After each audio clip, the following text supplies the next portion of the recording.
네, 오늘 이슈더 인터뷰 문을 열어주실 분은 국민의힘 윤희숙 전 혁신위원장입니다. 21대 국회의원 지냈고요.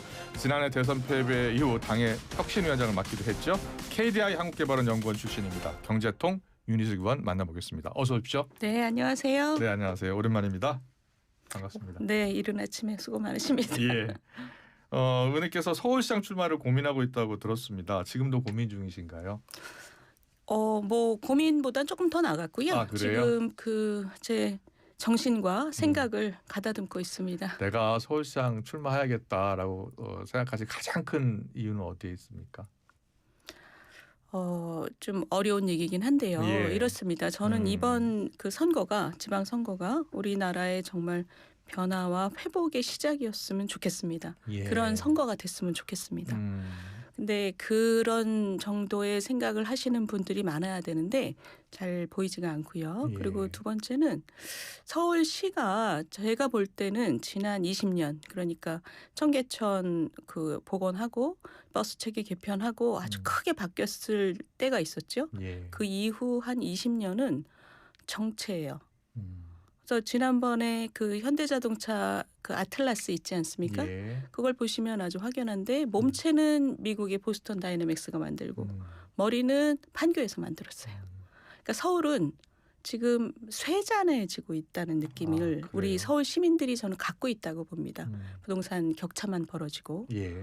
뭔가 내가 서 있을 자리가 어디인가 이런 불안감 이것을 크게 바꾸고 시민들께 뭔가 변화와 희망을 드려야 되는데 제가 되게 답답했던 것은 이러한 서울시를 그동안 그 운영해 왔던 정치인들이 예. 또는 서울시장을 하겠다고 나오시는 분들이 정말 저런 마음을 절박하게 갖고 있느냐라는 생각을 제가 갖기가 굉장히 어려웠어요. 예. 그냥 누가 하든 비슷하게 서울을 관리하면 된다라는 생각으로 관리를 하거나 또 본인의 어떤 그 공명심을 위해서 시장을 하고 싶다고 하거나 그런 느낌을 제가 대단히 강하게 받고 있기 때문에 열심히 해봐야 되는데 제가 예. 이제 생각과 정신을 가다듬고 그래요? 있습니다. 예. 지금 현직 시장이 국민의힘 출신 오세훈 시장인데 오세훈 시장도 제대로 하지 못하고 있다라고 생각하시는 거예요?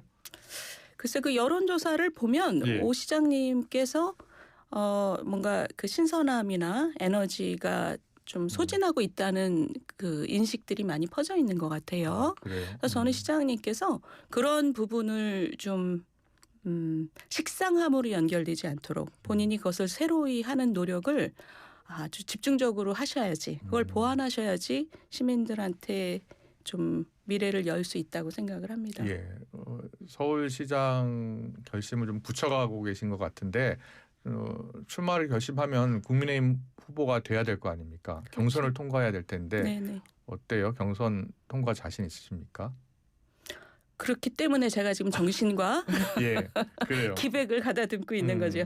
그래요. 최근에 이제 여론조사를 좀 보니까 정원호 성동구청장이 이 여당 후보로 눈에 띄고 있습니다. 이재명 대통령이 특히 이제 글을 올린 후에 여당 후보로 급부상하고 있는데 어떻게 보고 계세요? 글쎄요. 저는 뭐 민주당 내 경선이 어떻게 흘러갈지는 아무도 예상하지 못한다고 생각합니다. 그래요? 네, 그리고 뭐 그 출마를 얘기하시는 분들의 그 내용을 봤을 때 뭐 인터뷰 내용이라든가 그 출마 선언문을 지금까지 쭉 보면 예. 그렇게 뭐 눈에 띄는 분은 별로 없었어요. 그러니까 저는 경선 과정에서 그 당원들의 마음을 누가 잡을 것인지가 아직은 대단히 불확실하다고 생각합니다. 아, 그래요? 그럼 최근 나온 여론조사들은 어떻게 보고 계시는 거예요? 예를 들어서 뭐 오세훈 시장, 나경원 의원, 이준석 대표, 신동욱 의원, 정원호 구청장, 박주민 의원, 조국 대표, 뭐 전현희 의원까지 다 나오고 있거든요. 그러니까 현재까지 여론조사는 뭐 그 출마를 할 것 같다고 생각되는 분들에 대한 인지도 조사에 가깝고요. 예. 그 인지도 조사를 넘어서서 그 정원호 구청장에 대한 것은 대통령이 꼭 찍어서 얘기를 했기 때문에 인지도가 예. 갑자기 좀 올라간 면이 있고 아직은 레이스가 시작을 안 한 거지요. 예. 저는 대단한 불확실성을 안고 있다고 생각합니다. 전체적으로 말씀을 해주시긴 했는데 윤희숙 의원이 시장이 되면 서울시장이 되면 서울시는 어떻게 바뀌게 될 것 같습니까? 저는 예. 아니 뭐 이런 얘기를 하기는 아직도 너무나 빠른 것이기 그래요? 때문에 예. 이런 거는 뭐 나중에 얘기할 기회가 있을 것 같고요. 제가 또 지금 기백을 가다듬어서 지금 예. 준비를 하고 있기 때문에 알겠습니다. 최근 여당에서는 악재가 잇따르고 있잖아요. 통일교육으로 전재수 장관이 일단 물러난 상황이고요. 공천원 근무로 김병기 원내대표가 사퇴를 했습니다. 최근 여당에서 터지고 있는 악재에 대해서는 어떻게 생각하세요? 뭐 공천 헌금 음. 그리고 인사 여러 가지로 지금 총체적인 어떤 뭐랄까요? 썩어가는 모습인데 이 국면에서 국민들께서 대단히 답답하게 여기시는 것은 저렇게 거대한 권력을 가지고 저 안이 저렇게 썩어가고 저것을 제대로 좀 견제하는 세력이 필요하다. 그런데 그 눈높이에 저희 당이 아직 가지 못한 거죠. 예. 그러니까 이게 국가적으로 음. 교착 상태입니다. 음. 그것을 누군가 풀어야 되고 예. 그렇기 때문에 제가 이번 지방선거는 변화와 회복의 시작이어야 된다. 그게 아마 정치 혁신의 이 화두를 아주 크게 던져야 된다고 저는 생각해요. 예. 정치 혁신을 이야기하니까요. 국민의힘 상황을 안 물어볼 수가 없는데 국민의힘 같은 경우에 각종 여론조사를 보면 지지율이 거의 정체 상태예요. 네. 반등을 하지 못하고 있는데 가장 큰 이유가 어디에 있다고 보세요? 그게 바로 제가 좀 전에 말씀드린 네. 국민 눈높이에 다가가지 못하고 있다. 예. 그리고 국민 눈높이의 내용도 갖추지 못했고 그리고 진정성을 전달하지 못하고 있다고 생각을 합니다. 예. 예를 들면 이번 지방선거 같은 경우에 국민들께서 아마 이렇게 판단하실 거예요. 민주당은 국정 1년을 판단하실 거고 예. 국민의힘은 지난 대선 패배 이후에 1년 동안 얼마나 새로워졌나. 근데 그 부분에서 지금 국민들 눈높이에 다가갔다면 지지율이 대단히 올랐을 겁니다. 예. 왜냐하면 국정 1년을 지금 평가받아야 하는 민주당도 지금 김병기, 이해운 이런 걸 보면 국민들께서 굉장히 눈살을 찌푸리고 계시거든요. 근데 문제는 그 반대편에 서 있는 국민의힘이 대선 이후에 새로워진 점수가 대단히 낮기 때문에 예. 지금 지지율 격차는 거기서 나오는 것 같아요. 장동혁 대표가 지난주에 쇄신안 발표했잖아요. 뭐 당내 여러 평가가 있습니다만 주로 소장파 의원들은 비판적인 시각이 많아요. 의원님께서는 어떤 생각이세요? 그러니까 그것이 바로 이제 그 지지율에서 나오고 있는 것이라고 전 생각을 하고요. 예. 국민들께서 저 당이 새로워졌다. 진정성이 있다. 진정성 있게 새로워지고 있다라는 느낌을 받으시면 저는 그게 숫자로 나타날 거라고 봅니다. 네. 근데 현재로서는 아직은 그것이 잘 나타나지 않고 있고 또 그 쇄신안 이후의 행보도 지금 계속적으로 평가를 받고 있는 거거든요. 예. 그래서 지금 당 내에서 그 소장파 의원들이나 그 중진들이나 지도부가 그런 문제에 대해서 계속 얘기하는 게 이제는 거의 도돌이표 같은 느낌이 돼버렸어요. 그렇지 않습니까? 예. 국민들 입장에서는 대단히 답답한 거죠. 저 당은 도대체 뭐를 하고 있는가. 뭔가 새로워지는 느낌이 꽉 막혀 있다는 느낌이거든요. 네. 저는 그래서 지금 지방선거가 이제 5달 앞으로 다가왔고 이제는 당내에서 지방선거의 생각이 정리된 분들은 이제 밖에 나와서 다들 좀 나오셔서 공개적으로 국민들 앞에서 생각을 좀 밝히셔야 된다고 생각해요. 예. 이제 당 내에서 계속 도돌이 하지 말고 국민들 앞에서 아주 당당하게 당의 미래와 나라의 미래와 그리고 본인이 속한 광역 자치단체의 미래에 대해서 본인이 출마하고 싶으면 나와서 얘기하셔야 된다고 봅니다. 예. 이제 새로운 국면으로 보수당이 그동안 새로운 점을 보여드리지 못했는데 예. 이제는 그 방식으로 새로움을 국민들께 보여드려야 될 시간인 것 같아요. 그럼 장동혁 대표가 이끌고 있는 국민의힘은 또 지도부 차원에서 변화와 혁신을 해야 되는 거 아니에요? 계속 해야 되는 거죠. 그러니까 투트랙이 되는 거죠. 투트랙으로 해야 된다. 지금 첫 번째 트랙이 상당히 교착 상태로 보이고 있지 않습니까? 예. 이젠 두 번째 트랙도 열어야죠. 그러면은 그 장동혁 대표 체제에서 최근에 뭐 정책위의장도 새로 정정식 의원이 임명이 됐고요. 조광한 전 남양주 시장이죠. 진명주 최고위원에 임명이 됐습니다. 어떻게 보고 계세요? 최근 인사는? 저는 그 두 분에 대해서 개인적으로 잘 모르고요. 그런데 그 두 분을 통해서 국민들께서 새로운데 쇄신안이 진정성이 있는데라고 느끼셨다는 그런 분위기는 별로 없습니다. 예. 근데 그 두 분이 정말 쇄신안을 책임질 정도로 새로운 분들인지 진실보다도 인식도 대단히 중요한 거잖아요. 근데 당이 그 당 대표 체제를 중심으로 해서 혁신 개혁하지 않으면 내년 지방선거에서 이길 수 있을까요? 안 되지요.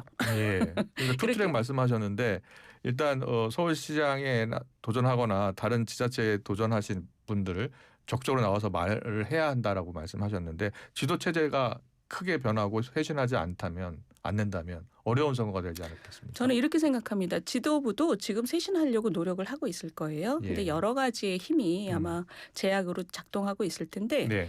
그 본인들이 생각하는 그 잠재적인 후보들이 이제 국민들 앞에 나와서 두 번째 트랙을 열면서 새로운 담론을 열면 예. 그것이 지도부의 어려움과 서로 그 상호작용을 하면서 예. 큰 국면을 열 수 있을 거라고 생각하는 거죠. 예. 당내 갈등 문제 잠깐만 물어볼게요. 한동훈 전 대표 당원 게시판 논란으로 지금 징계에 들어갈 것 같아요.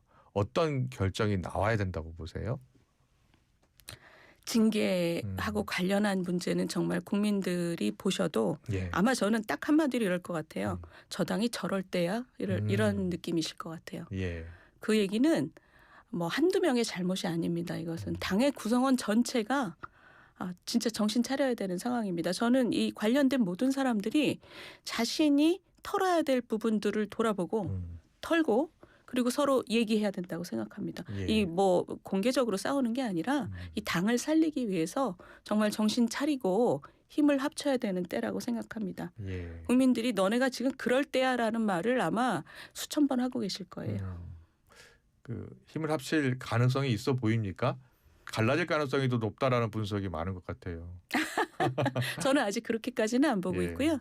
정신 차려야 됩니다. 예. 이재명 대통령이 이해운 전 의원을 기획예산처 장관 후보자로 지명을 했잖아요. 여기에 대해서 윤희숙 의원께서 야당 약올리기다. 김병기 문제 안 덮인다라고 하셨어요. 뭐 타이밍이 그렇게 보일 소지가 상당히 있었고요. 음. 근데 저는 그 두 사건 다 굉장히 중요한 사건이라고 생각합니다. 왜냐하면 예. 그 이해운 후보를 지명하는 방식이 대단히 비밀스러웠고 뭔가 폭탄을 던지는 듯한 그런 분위기였죠. 야당하고 뭐 탕평을 위해서 서로 힘을 합치고 얘기를 했다면 아마 아름다운 모습이었을 거예요. 예. 근데 그렇지 않고 탕평이라는 간판과 완전 정반대되는 방식으로 시작이 됐어요. 그리고 그 뚜껑을 까보니 저는 그분에 대해서 개인적으로 전혀 모릅니다. 근데 그 뚜껑을 까보니 정말 상상 외의 이 내용들이 주르륵 지금 나오고 있지 않습니까? 예.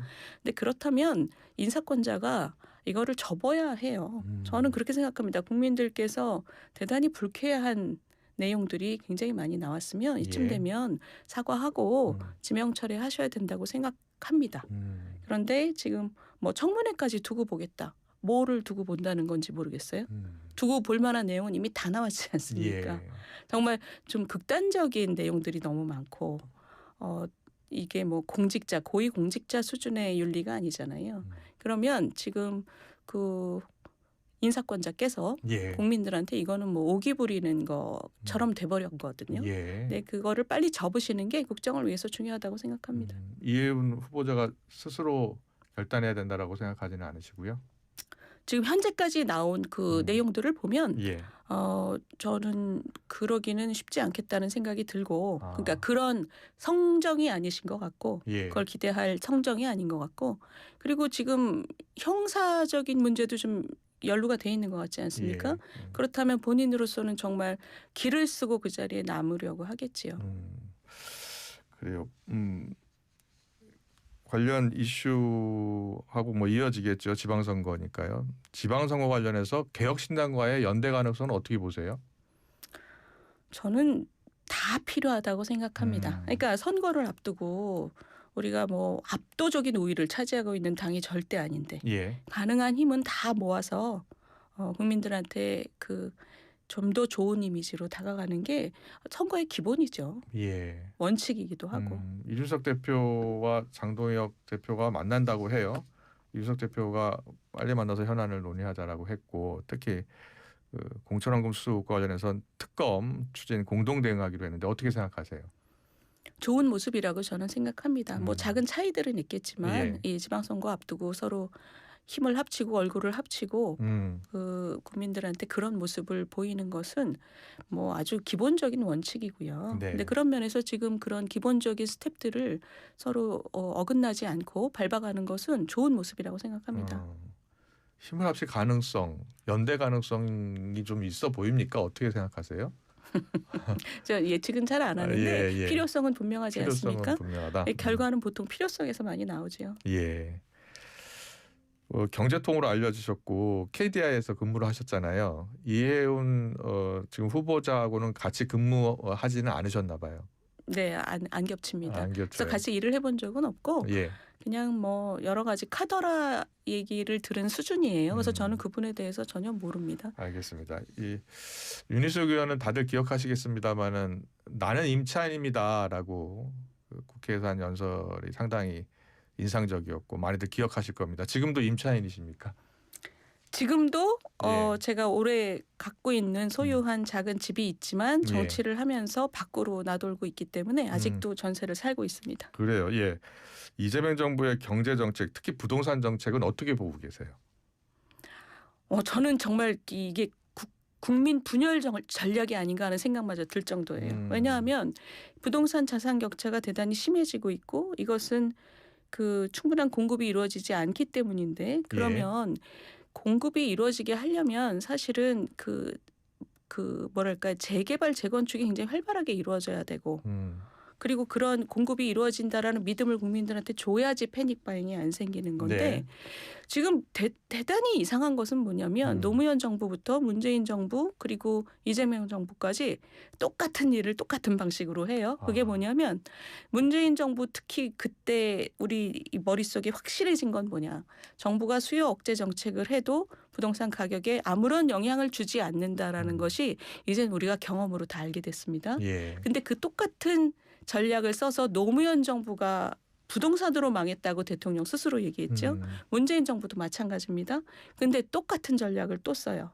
그러니까 지금 뭐냐면 수요를 억제하기 위해서 집을 가진 사람들을 계속 조이고 공급에 대한 얘기는 별로 없고 이거 아주 일관된 전략이거든요. 네. 그러니까 이거는 그냥 집 가진 사람들을 좀 나쁜 사람으로 만들어 버리려고 하는 전략을 주로 쓰고 있습니다. 당신들 때문이야 이러면서 이거는 좀 무능을 넘어서서 이게 반복이 되니까 예. 3번 반복되는 이상 이제는 그냥 이분들은 이런 이념 속에서 국민들을 갈라치려고 하는가라는 의문을 가질 수밖에 없어요. 예. 왜냐하면 국민들은 다 이미 경험으로부터 배웠거든요. 그렇다고 국민의힘 정부 때 공급을 크게 확대한 것은 아니었잖아요. 그렇지. 지금 그렇지 않다고 말씀하시지만 예. 사실은 지난 정부 때 공급을 확대하기 위해서 제도 개선을 굉장히 많이 했습니다. 그래요? 뭐 안전진단이라든가 여러 가지 그 노력을 많이 했고 그게 계속이 됐다면 훨씬 더 좋은 성과가 지금쯤은 나왔을 거예요. 예. 그렇게 보시는 거예요. 예. 그러면 이 지금 앞서 이제 패닉 바잉 말씀하셨는데 정부가 제대로 정책 편다면 부동산 시장 안정 찾을 수 있다고 보시는 거예요? 저는 당연히 그렇습니다. 왜냐하면 기억하시겠지만 대선 때 이재명 그 후보 쪽이 우세해질 때 그때도 부동산에서 대단히 불안하다는 얘기가 나왔어요. 네. 왜냐하면 민주당이 집권하면 부동산값 오른다. 그러면서 그 민주당 지지자들이 그런 얘기들을 되게 비웃었죠. 예. 그렇지만 지금 뭡니까? 민주당으로 바뀐 그래요? 다음에 부동산 가격이 막 올라요. 왜냐하면 그때 불안감을 실제로 구현시켜주는 정책들이 있기 때문이에요. 예. 왜냐하면 패닉 바잉을 부추기죠. 그 부동산을 갖고 있는 분들의 수요를 억제하고 뭔가 좀 더 조이려고 하는 정책을 쓸 때 젊은 분들 또 무주택자들은 어떻게 생각하냐면 저분들은 정책이 없으니 저렇게 하나 보다. 그래요. 이재명 정부가 지금 재산세라든지 종부세라든지 세금으로 집값을 좀 잡으려는 카드를 준비하고 있는 것 같습니다. 어떻게 생각하세요? 그게 지금 노무현 문재인을 겪으면서 계속되는 정책이죠. 바로 그 부분입니다. 그 정책으로는 안 된다. 안 되죠. 그런 걸 보면 국민들은 어떻게 생각하냐면 부동산을 해결할 능력이 없는 사람들이고 대단히 이념적인 접근을 하는 사람들이고 저 사람들을 믿고 있으면 내가 집을 사게 될 확률이 점점 떨어지니 게다가 엄청 가격이 오를 테니 나는 이번에 무슨 일이 있어도 사고야 말겠다. 이런 악순환이 시작이 되는 거죠. 예. 그걸 우리가 20년 전에 봤고 그리고 7년 전에 또 봤고 그런 거죠. 이재명 대통령이 최근에 지난달이었군요. 서울 수도권 집값 때문에 요새 욕을 많이 먹는데 대책이 없다라고 이야기를 했었잖아요. 대책이 왜 없겠습니까? 대책이 있지요. 그런 수요 억제보다는 공급 쪽에 그 정신을 집중을 해서 어떻게 하면 그 누구에게 이익이 갈 것인가에 매몰돼 가지고 그거를 억제하지 말고 예. 실제적인 결과를 머릿속에 가지고 풀어줘야 됩니다. 예를 들면 재건축 같은 경우에 예. 제 초과 분담금 있잖아요. 네. 그거 한 3년만 그 한시적으로 풀자. 음. 이러면 공급이 많이 늘어날 거예요. 아. 왜냐하면 근데 그런 수를 못 쓰죠. 왜냐하면 이념이 가득하거든요. 예. 이걸 초과 분담금을 그렇게 한 3년 동안 유예시켜주면 결과가 있는 사람한테 더 가는 거 아니야. 이런 거죠. 예. 그렇기 때문에 꽉꽉 묶어놓고 있는 거죠. 시장을. 근데 우리가 결과를 머릿속에 갖고 생각을 하면 3년 유예, 뭐 5년 유예도 되고 그러면 이게 서울의 도심에 꽉꽉 묶여있는 공급이 풀릴 거 아닙니까? 예. 그게 중요한 거죠. 그러면 그렇게 되면 최종적인 수혜자는 누구냐면 우리 서울에서 정말 낙담하고 박탈감에 시달리는 젊은이들이에요. 예. 그런 식의 공급이 증가하게 되면 그러니까 정책을 하는 사람들은 예. 누군가를 미워해서 정책을 하면 안 돼요. 이 결과가 누구에게 전국적으로 누구에게 좋은 영향을 줄 것인가를 가지고 냉정하게 판단해야 됩니다. 저는 이재명 대통령이 대책이 없다고 얘기했을 때 속으로 대책이 없긴 왜 없어요. 당신들이 그걸 죽어라고 안 쓰려고 하니까 그런 거죠. 예. 라고 제가 속으로 답을 했었어요. 최근에 그 주식시장이 크게 호황이잖아요. 어떻게 보면 지금 4,500으로 훌쩍 넘었잖아요. 맞습니다. 5천에 네, 지금 네. 육박하려고 하고 있는데 주가가 연일 최고치를 뚫고 있는 지금 상황에 대해서는 어떻게 보고 계세요? 한마디로 반도체 슈퍼사이클. 그거 말고는 없지 않습니까? 예. 그리고 주가가 내린 종목이 훨씬 더 많다는 거잖아요.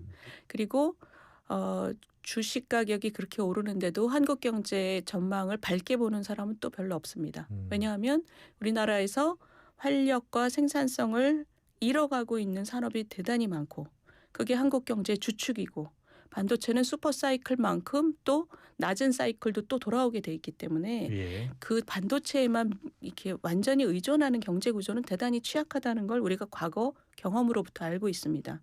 그렇다면 우리가 좀 약해지는 주력 산업들을 새롭게 하고 다시 생산성을 올리는 그게 바로 체질 개선이고 네. 체력이고 구조 개혁이죠. 근데 그런 움직임은 없거든요. 예. 그러니까 사람들이 마음속에서 대단히 불안한 거죠. 주가는 오르는데 그 반도체 주식을 갖고 있는 분들은 기분은 좋은데 이 나라가 정말 지속 가능하냐, 예. 이 경제가 지속 가능하냐에 대해서는 일종의 인지 부조화가 지금 나타나고 있어요. 국민들께서. 이거 저거 반도체 언제까지 가지? 그리고 그나마도 안 갖고 계신 분들은 한국 경제가 이제 정말 이 피크 코리아냐, 이제는 쇠락의 길만 남았냐 이렇게 불안한 상태라고 저는 봅니다. 경제 전문가시니까 원달러 환율이 다시 1,459원이 됐네요. 어떻게 보고 계세요? 작년 말에 국민연금까지 막 동원해가지고 그 환율을 낮추려고 했을 때 사람들이 다 내년 되면 다 올라라고 얘기했지 않습니까? 예. 왜냐하면 환율은 그 흐름을 되돌리고 억누르는 것은 불가능하거든요.